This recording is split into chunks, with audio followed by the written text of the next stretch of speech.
आप सभी को नमस्ते। तो आज से हम जो है क्वेश्चन की प्रिपरेशन करेंगे कि क्वेश्चन कैसे लगाना है। तो हर दिन हम 50 क्वेश्चन को लेके चलते हैं कि हर दिन हम 50 क्वेश्चंस लगाएंगे।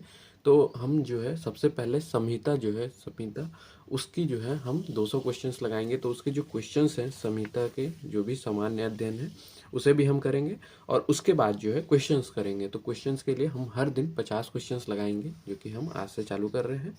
तो आप भी इन क्वेश्चंस को देखें और इन्हें पढ़ें और इन्हें समझें कि कैसे इन्हें लगाना है।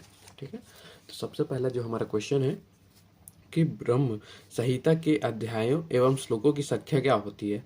तो देखिए जो ब्रह्म संहिता होता है उसमें जो है 1000 अध्याय बताए गए हैं और 1,00,000 श्लोक बताए गए हैं। तो इसको आपको याद रखना है कि ब्रह्म संहिता है उसमें 1000 अध्याय है और 1,00,000 श्लोक है।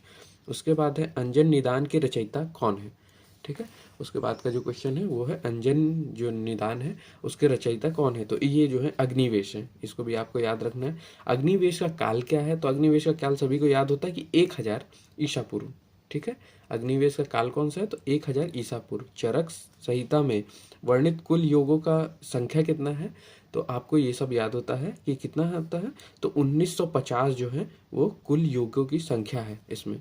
तो आपको ये याद रखना है कि चरक संहिता में कितने वर्णित हैं। तो 1950 योग जो है वो वर्णित है। उसके बाद है चरक चंद्रिका के रचयिता का नाम क्या है। ठीक है। तो ये आपको याद है कि गयादास है। ठीक है। यहाँ पे जो है चरक चंद्रिका के नाम क्या है वो है गयादास।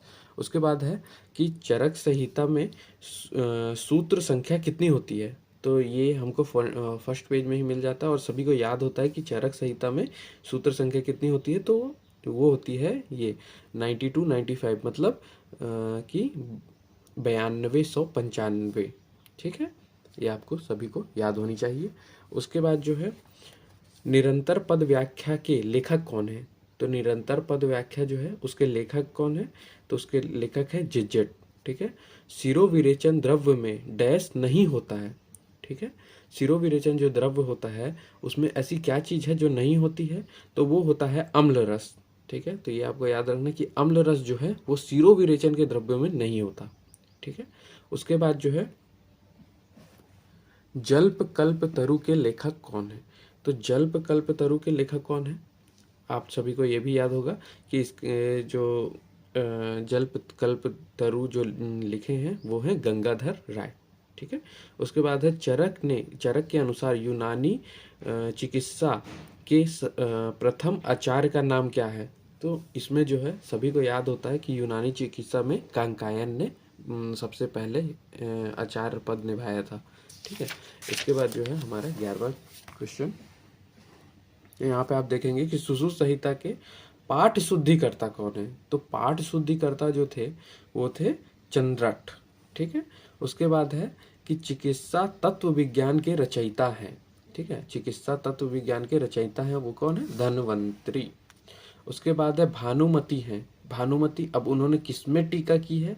तो ये आपको याद होना चाहिए कि सुश्रुत संहिता में सूत्र स्थान पर चक्रपाणी की टीका है जो है वो है भानुमति। ठीक।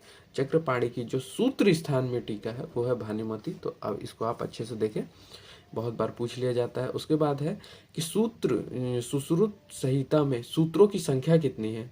तो अभी हमने उसकी पढ़ी थी, अब इसकी देखिए 8300 सूत्र, जबकि हमने चरक संहिता पढ़ी थी 92 95। ठीक है। उसके बाद है निबंध संग्रह टीका किस संहिता पर लिखी गई है। अब निबंध संग्रह जो टीका है वो किस संहिता पर लिखी गई है। तो इसका जो आंसर है वो है सुश्रुत संहिता पर लिखी गई है। ठीक। इसके बाद जो है सुश्रुतार्थ संदीपन के लेखक का नाम क्या है। तो इसके जो लेखक है वो है हरणचंद्र। ठीक है। किस संहिता पर सर्वाधिक टीकाएं लिखी गई हैं। तो इसका जो आंसर है किस संहिता पर सर्वाधिक जो टीकाएं लिखी गई हैं वो है हमारा अष्टांग हृदय। अष्टांग हृदय पर सर्वाधिक टीकाएं लिखी गई हैं। सर्वांग सुंदरी के लेखक कौन है। तो सर्वांग सुंदरी के लेखक है अरुण दत्त। ठीक है। इसके बाद जो है 19वां क्वेश्चन, महामयूरी विद्या का वर्णन किस ग्रंथ में मिलता है। जो महामयूरी विद्या बताई गई है वो हमको अष्टांग संग्रह में मिलता है। आप यहाँ पे अष्टांग हृदय नहीं लगाएंगे, अष्टांग संग्रह में मिलता है। ठीक है। अगर इसमें अष्टांग हृदय भी दिया होता फिर भी आपको अष्टांग संग्रह को चुनना है, ठीक है। उसके बाद है 20, माधवकार का काल क्या है। तो ये सबको डायरेक्टली याद होता है कि 7वीं शताब्दी में वो आए थे। इसके बाद है माधवकार के बाद, इसके बाद है कि शशि लेखा के रचयिता कौन है। तो शशि लेखा कौन है, वो है इंदु। इंदु ने शशि लेखा के रचयिता है, ठीक है। उसके बाद जो है किसने बृहत्त्रयी ग्रंथों पर टीका लिखी है। तो बृहत्त्रयी, तीनों बृहत्त्रयी पे दलहड़ ने जो है हाँ, इसमें जो है दलहड़ ने जो है बृहत्त्रयी ग्रंथों पर टीका लिखी है, ठीक है। इसके बाद है कि अम्लपित्त का सर्वप्रथम वर्णन किसने किया है। तो अम्लपित्त जो है उसका सर्वप्रथम वर्णन जो है माधवकार ने किया है। तो इसको आपको याद रखना बहुत अच्छे से कि अम्लपित्त जो है उसका सर्वप्रथम वर्णन माधवकार ने किया है। आतंक दर्पण के रचयिता कौन है। तो आतंक दर्पण जो है वो लिखी है वचस्पति ने, ठीक है। इसको भी आपको याद रखना है। सारंगधर का काल क्या है। तो सारंगधर सभी को याद होता है कि सारंगधर का जो काल है वो 13वीं शताब्दी है, ठीक है। उसके बाद है मधुकोश के कर्ता है। मधुकोश के कौन है कर्ता। तो ये भी सभी को याद होता है, तो सभी बताते कि विजय रक्षित है, ठीक है। सारंगधर संहिता में अध्यायों की संख्या कितनी है। तो देखिए सारंगधर जो है वो 13वीं शताब्दी के हैं, लेकिन इनमें जो है अध्यायों की संख्या जो बताई गई है वो कितनी है। तो वो जो है वो है आपकी 32, ठीक है। तो यहाँ पे आप देखेंगे कि यहाँ पे भी 3 आ रहा है, यहाँ पे भी 3 आ रहा है, लेकिन यहाँ पे 2 है, तो आपको थोड़ा सा यहाँ पे याद करना है, ठीक है। इसके बाद है नाड़ी परीक्षा का प्रथम उल्लेख किस ग्रंथ में मिलता है। जो नाड़ी परीक्षा की जाती है उसका प्रथम उल्लेख किस ग्रंथ में मिलता है। तो इसका आंसर है कि सारंगधर संहिता में हमें प्रथम उल्लेख मिलता है। दीपिका टीका के लेखक हैं। दीपिका जो टीका की गई है उसके लेखक कौन है। तो उसके लेखक है आढेमल, ठीक है। स्नायु कृमि का सर्वप्रथम वर्णन किसने किया है। जो स्नायु कृमि है उसका सर्वप्रथम वर्णन जो है माधवकार ने किया हुआ है, ठीक है। तो इसको आपको याद रखना है कि स्नायु कृमि जो है उसका सर्वप्रथम वर्णन, कृमि का वर्णन सभी ने किया है लेकिन स्नायु कृमि में भी स्नायु कृमि माधवकार ने किया है। तो इसको आपको याद रखना। उसके बाद है कि गुड अर्थ संदीपन है। गुड अर्थ संदीपन क्या है। तो देखिए इसके लिए जो है जैसे कि यहाँ पे 4 ऑप्शन दिए हुए हैं तो सारंगधर सबसे पहले तो ये जो संदीपन, गुड अर्थ संदीपन बताया गया है वो बताया गया है सारंगधर संहिता में, ठीक है। अब उसमें भी यहाँ पे रुद्र भट्ट की टीका और काशीराम की टीका, तो यहाँ पे आपको काशीराम की टीका याद रखनी है, ठीक। इसके बाद जो है हमारा 32वां क्वेश्चन, इसमें आप देखेंगे कि पारसिक, यवनी व दीपांतर वचा का प्रथम वर्णन किया है। तो ये किसने किया है। तो ये किया है भाव मिश्र ने, ठीक है। काश्यप संहिता के प्रति संस्कर्ता हैं। काश्यप संहिता जो लिखी गई है उसके जो प्रति संस्कर्ता हैं वो है वात्स्य, ठीक है। उसके बाद है मूत्र अतिसार व सोम रोग का सर्वप्रथम वर्णन किया है। मूत्र अतिसार जो है और सोम रोग जो है उसका सर्वप्रथम जो वर्णन किया है वो किया है भाव मिश्र ने, ठीक है। उसके बाद आयुर्वेद को पंचम वेद माना है, ठीक है। आयुर्वेद जो है उसको पंचम वेद किसने माना है। तो काश्यप ने माना है, ठीक है। चिकित्सा कालिका के लेखक का नाम क्या है। तो चिकित्सा जो कालिका लिखी गई है उसके लेखक का नाम है त्रिष्टाचार्य, ठीक है। उसके बाद है अनुबंध पर्याय है। देखिए अनुबंध हमने पढ़ा है, अनुबंध का जो पर्याय है वो है आयु से, ठीक है। हमने इसके श्लोक में पढ़ा हुआ है। तो अनुबंध का जो पर्याय है वो है आयु का। उसके बाद है कि सप्तविध कसाय कल्पना मानी गई है। तो सप्तविध कसाय कल्पना किसने मानी है। तो काश्यप ने मानी है। सिद्धांत निदान के लेखक हैं। सिद्धांत जो है उसके लेखक कौन है। तो सिद्धांत निदान के लेखक हैं गणनाथ सेन।